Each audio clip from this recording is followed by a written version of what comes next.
What's up, you guys? This is Luke with Dark Fiction Factory. Today we are taking another trip down the rabbit hole of transgressive fiction, and we are checking out the book Perfume, The Story of a Murderer by Patrick Suskind, which explores the power of scent and the effects on human behavior and emotion and how it can be manipulated. Perfume was published in 1986, but the story takes place across 18th century France. We follow the entire life story of Jean-Baptiste Grenwill.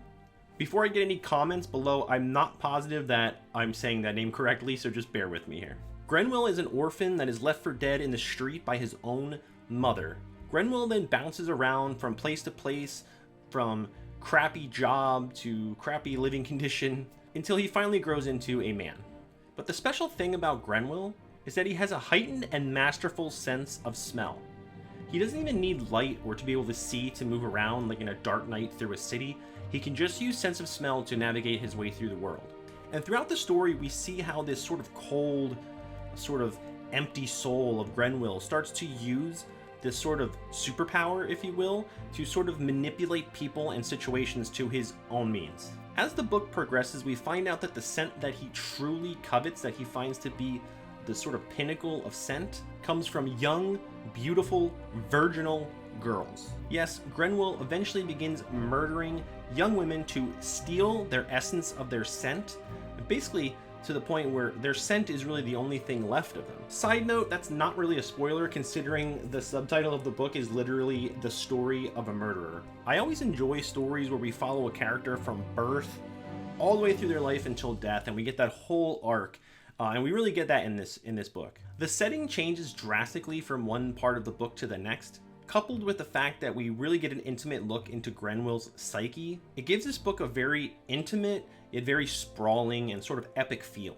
There were a few parts that I thought could have been trimmed down a little bit or maybe were a little unnecessary, but the book never gets bogged down by itself. As for the transgressive factor, it's not the most transgressive, not the most offensive novel that you'll ever read, especially if you read a lot of this type of stuff, but it revels in enough filth, taboo subjects, and violence to keep fans of the most fucked up fiction satisfied. And the finale of this book is truly wild. It takes it to an almost magical level that really pays off the whole Perfume storyline in a couple of very memorable scenes. Overall, it might not be my favorite transgressive novel that I've read, but it's definitely a very unique period piece that feels very sophisticated while also being very filthy and vile and horrific. There's a lot more to this novel, but for the sake of this video, I want to try to keep it short. Just trying to introduce you guys to some of these transgressive books that I have come across that I really enjoy that you might not even know exist. Anyway, that is going to do it for this video today, you guys. Thank you so much for checking this video out. For more content, short stories, poems, and all things dark fiction and transgressive, check out darkfictionfactory.com and more here on our Dark Fiction Factory YouTube. If you enjoyed today's video, feel free to like and subscribe. Until next time, take care.